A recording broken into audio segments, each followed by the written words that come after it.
it, rain or shine. Waynesboro has fun, y'all. Hello? You gotta get your story straight. What an idiot. Get it through your noodle. Don't give him rocks behind. That's below.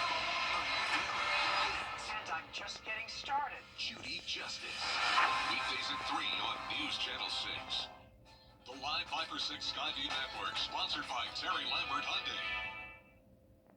We're tracking a lot of rain for this Mother's Day weekend, but before we get to that, we'll even have a round of rain and storms coming in late tonight through early Friday morning. I'll have the latest on your forecast coming up. Now on News Channel 6 at 6, slowing things down in Augusta. Why commissioners are making it easier for folks to get speed humps installed. As your news at 6 starts now. Live from Television Park, this is WJBF News Channel 6 at 6.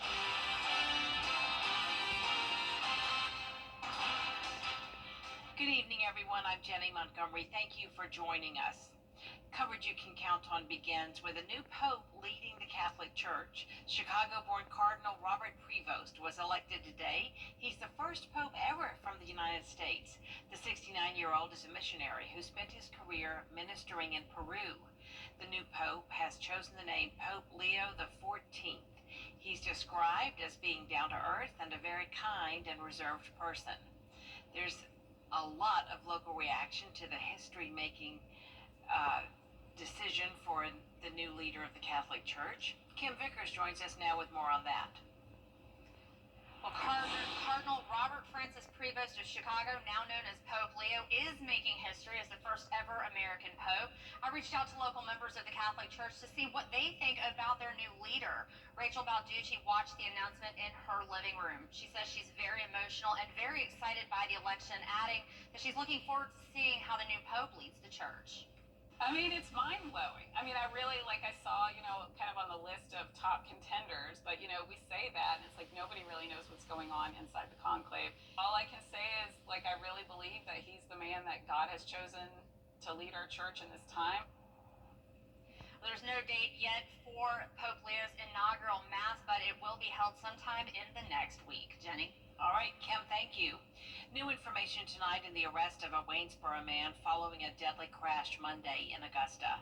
Lee Ernest Jones is charged with vehicular homicide and failure to yield in the crash that killed 8-year-old Camden Poole Monday afternoon. Deputies say he was turning left from Peach Orchard Road onto Tobacco when he pulled in front of an oncoming car. According to an incident report, Jones told investigators he was following the car in front of him and that he had a green arrow. The other driver also told police she had a green light. Investigators reviewed video evidence of the crash and determined that Jones did not have the green arrow. Chief Meteorologist Jenna Petracci joins us now for a quick check of the weather. Jenna? Well, Jenny, it's mostly dry, but we do have these pesky isolated storms developing, and now one of those is in northern Emmanuel County and another area of rain in Burke County. So let's zoom in here. We have a couple lightning strikes.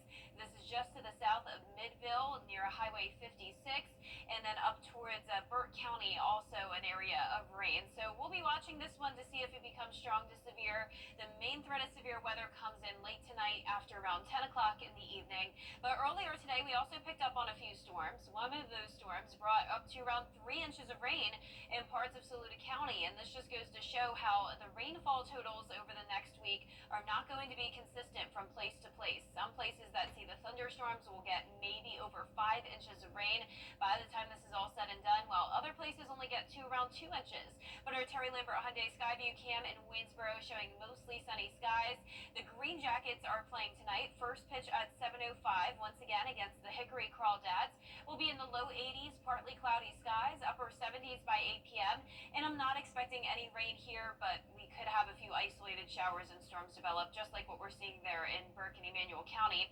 It's much warmer today than yesterday, especially in our northern counties, by around up to 20 degrees. Yesterday, we were seeing some places only top off in the 60s, but now most of us are in the 80s today. Augusta, 84, 87 in Gibson, 83 in Edgefield, and 88 in Waynesboro. The relative humidity is also lower today, so we're not seeing any of those storms develop in our northern or western counties, but a bit more moisture down towards the south. Now, our satellite radar has this severe thunder thunderstorm watch just to the north of our viewing area, including places like Greenwood County. This goes until midnight, and I do think after that it could get extended into around half the CSRA. But once again, the rest of this evening is staying dry for now.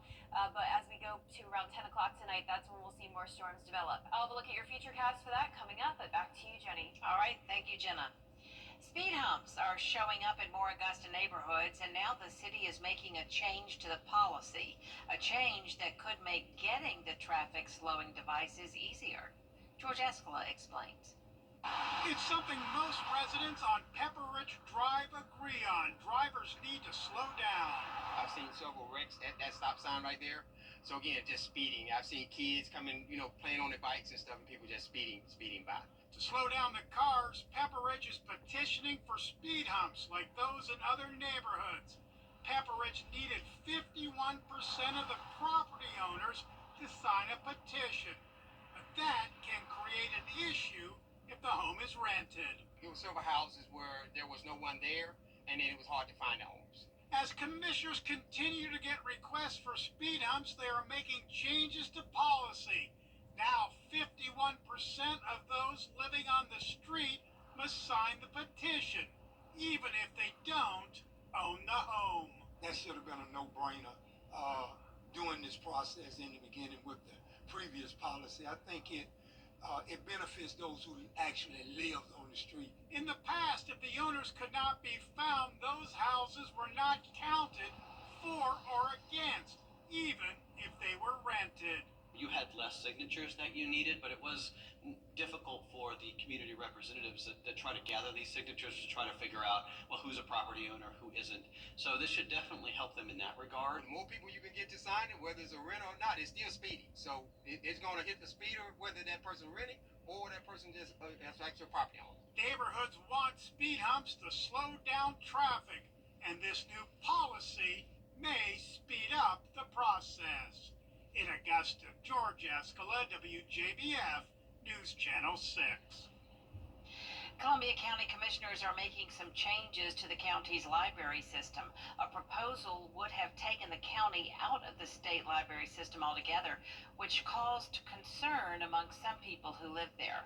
Columbia County says the move from the greater Clarks Hill Library region to a single county region is to have better autonomy to address specific needs and preferences for residents.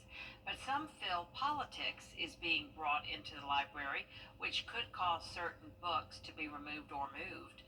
The library will still receive state funding and have access to the state library system resources.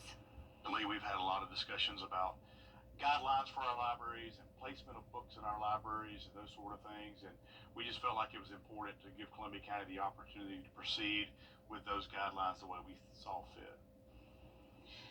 A county spokesperson says Columbia County has already received necessary state approval, so the move will be effective on January 1st. Some Augusta organizations are benefiting from a large grant aimed to help literacy programs across the country. The Dollar General Literacy Foundation has donated a record-setting $13.2 million to support summer reading programs in all 48 states where Dollar General operates. More than $325,000 will go to organizations, libraries, and schools around the Peach State. 4 of them are here in Augusta, including Goodwill of Middle Georgia and the Augusta Public Library System. Prior to 3rd grade, you're not reading to learn, you're learning to read. But when you hit 3rd grade, you are reading to learn. So what we're doing is we're trying to create an environment that children understand how important it is to read, but also that reading is fun and can be done as a luxury. You'll hear how organizations will put those dollars to use tonight on News Channel 6 at 7. Coming up, a trade deal between the U.S. and United Kingdom. Why President Trump says the deal will make history. Next. Chief Meteorologist Jennifer Tracci is back with us now. And I'm tracking stormy weather ahead. We do have the chance of severe weather tonight, and then on and off rain Saturday and Sunday, and maybe a few more storms there as well. I'll have a look at your future cast and your full Bite for 6 forecast right after this break. At Lionel Smith's on about weeknights starting at 6 on MeTV. Over the years, gotten their hands on one. And who knows, you could be next. Win your very own Good Morning Augusta coffee mug at WJBF.com/coffee club. Sponsored by Honda Cars of Aiken. For the best in unique men's sportswear, formal wear, outerwear, shoes, accessories, and more, follow Lionel Smith Limited on social media, and we'll share the very latest trends and in-store events. Lionel Smith, limited to only the finest in men's clothing. Weather headlines on WJBF News Channel 6. Brought to you by Hickson Roofing. If your roof needs fixing, call Mr. Hickson. Now, your most accurate forecast with WJBF Live 5 for 6. Welcome back. We're seeing some storms develop here in northern Emmanuel County and southern Burke County. The rest of the CSRA is still nice and dry. But here's a closer look at these storms. We have some heavy rain around Midville, a couple lightning strikes, but nothing significant. No severe storms at this time. Up to the north of us, we do have a series of severe thunderstorm warnings as well, and a couple strong ones down to our south. There's a severe thunderstorm watch that goes until midnight for places like Greenwood County, and I do think once we get past midnight, that's when this could be extended as far south as around Augusta and maybe even into Burke County. Our current temperatures are in the low to mid 80s for the most part, but Swainsboro down to 77 because of the rain, 79 in Allendale, 86 in Gibson, 83 in Washington. You can see here on our Terry Lambert Hyundai Skyview cam in Waynesboro, we do have some storms out in the distance, but we had a decent amount of sunshine today. We're currently at 84 here in town, feeling like 88 because of the humidity at 59%, dew points in the upper 60s, and a southeast breeze up to around 10 miles per hour today. Tomorrow is the Boss Hog Cook-Off, and I have good news for this. The rain is going to hold off, so we're getting rain late tonight through early tomorrow morning, and then rain will move in back tomorrow night, maybe by the time the event is wrapping up. But when the gates open at 5 p.m., it'll be beautiful, partly cloudy and warm. The rain chances are low for tomorrow, but then they increase up to 60% for Mother's Day weekend, and our rainiest stretch will be Monday into Tuesday of next week. Now, the primary threats tonight when it comes to severe weather will be gusty winds and hail. I'm not concerned about tornadoes, but we could see gusts up to 60 miles per hour and quarter-size hail. It all begins around 10 o'clock tonight. Now, we will have some isolated showers and storms before this, like we're seeing now, but this will be when there's the chance of some of the storm activity to become strong to severe. You can see around 2 o'clock in the morning, this is impacting the metro. Some of these cells here definitely look like they could contain those gusty winds and hail, but this is in and out pretty fast. By 6 a.m., just a few lingering showers. Most of our Friday looks nice and dry, and we'll even have some periods of sunshine, just like how we had it today. Now, Saturday is going to be a different story, though. We will see some rain late Friday night into early Saturday morning. Some heavy downpours and storms possible here as well. Most of the day on Saturday will be this scattered light rain, though, so it won't be a complete washout. Still some times that it'll be dry where you can get out and about, but indoor plans are definitely best for Mother's Day weekend. And the reason for all this rain is this low that will just stay around our area, bringing waves of rain over the next several days to come. The heaviest activity will still be to the south of us. Some drier air will be trying to usher in, keeping our rainfall totals a little bit less than what they'll be seeing around places like Savannah down towards Florida. But you can see here all the way through Tuesday afternoon, that low is still taking its time exiting, and we could even see a few storms lingering into Wednesday. So by the time this is all said and done over the next 7 days, we're talking a widespread 2 to 4 inches of rain, but with areas that do see storms like tonight and over the next few nights, we could see pockets of 4 to 5 inches, maybe even more. High temperatures will cool down this weekend into the low to mid 70s, but then we warm back up into the upper 80s by the end of next week, with 90 plus degrees likely as we head from May 14th through the 18th. But in the meantime, tonight our temperatures will be above average slightly in the lower 60s. Highs tomorrow will be close to average in the low to mid 80s, and that 10-day forecast is showing the temperatures quickly cooling back down. Our lows will also cool down a tad into the middle 50s this weekend. I'm expecting a cloudy weekend with the on and off rain, but then by Thursday of next week, we're back to sunshine as those temperatures begin to warm up. Now, congratulations to today's umbrella winner. That is Brenda Cook from Waynesboro. I thought this was a very fitting name today, Brenda Cook, like the Boss Hog Cook-Off. And Waynesboro. In Waynesboro, yes. So congratulations, Brenda. You can pick up your umbrella here at the station and sign up to win yours on WJBF.com. Thanks a lot, Jenna. Coming up next, the South Carolina Gamecocks competing in the quarterfinal round tonight against Texas A&M. Stay tuned for a preview next in sports.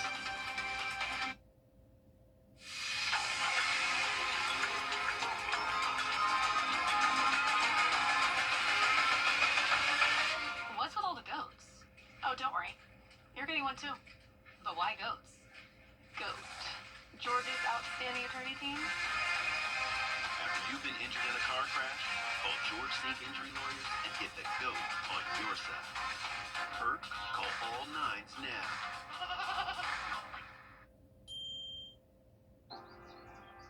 Green Jackets Baseball. Be a fan.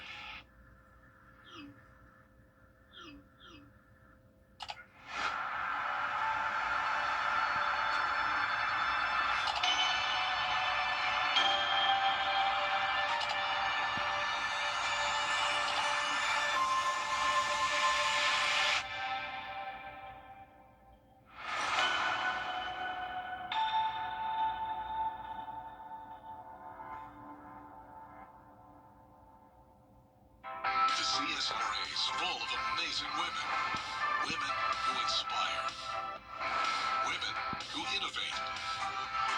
Women who lead. That's why News Channel 6 brings you Women to Watch. On the last Wednesday of each month, News Channel 6 recognizes local businesswomen who are making a positive impact in our community. Nominate someone today at WJBF.com. Sponsored by Goodwill. The WJBF Live Viper 6 Skyview Network is sponsored by Terry Lambert Hyundai. Low prices, big selection, and committed to quality customer service. Now, WJBF sports coverage you can count on. The SEC softball tournament in Athens continues with the South Carolina Gamecocks taking on the Texas A&M Aggies. Their quarterfinal matchup against Texas A&M will be a challenge, though, considering they are the #1 team in the national polls. But South Carolina, they're coming off a 6-2 victory over rival Alabama. Ariana Rhodes' pair of home runs last night set a new single-season program record with 16 now on the year. Now pitchers Sam Gress and Jory Hurd retired 16 of the last 18 batters, so they'll look to carry last night's type of performance into tonight's game. Played great defense, and then I was really impressed with Jory Hurd, just the way that she looked coming in the game, and her stuff looked really good. So overall, just such a team win. It's a program win. To get this first one out of the way in the tournament is huge. First pitch set for 7 p.m. on SEC Network. Now in high school coaching news, the Augusta Christian Lions have a new football coach leading the program. Brandon Compton comes from Lakeway Christian Academy in Tennessee, where he served as an assistant coach. He's also served as offensive and defensive coordinators, along with the associate head coach role. He's been leading multiple teams to playoff appearances as well. The Lions had a 4-7 campaign last year. They'll start the 2025 season with a matchup against Lincoln County on August 15th. Now, spring sports continue tonight. The Greenbrier girls soccer team on the road against Northgate in the Final Four. On the South Carolina side, Midland Valley softball squares off against South Florence, North Augusta, and South Aiken. They'll face each other in the losers bracket. The North Augusta girls soccer team, they're on the road tonight against South Florence. And finally, the drive, chip, and putt season now officially here. Local qualifying kicked off last week in states like Texas, California, Idaho, and Iowa. Now, one qualifying event coming up here in the CSRA is at Old Barnwell on June 16th. Registration closes 5 days before each event, so be sure to sign up before that deadline. Drive, chip, and putt is an event that happens on the Sunday at Augusta National prior to the Masters tournament. This past year, we had 2 local participants, Shane Strickland of Aiken and Colton Johnson from Augusta. And Jenny, I can't wait for that already next year. It was so much fun to watch. It is so exciting when we have local kids. Absolutely. In DCC. Thanks, Gianna. We'll be right back. So what do you think about these? The CSRA. It's full of interesting people, fascinating stories, and plenty of stunning sights to see. Join Brendan Dawson as he hits the road, experiencing the fun adventures and wonderful people of the place we call home. These are your towns, your stories, and we assure you it is worth the drive. No matter the mode of transportation, come along for the ride. Wednesdays at 12:30 on WJBF News Channel 6.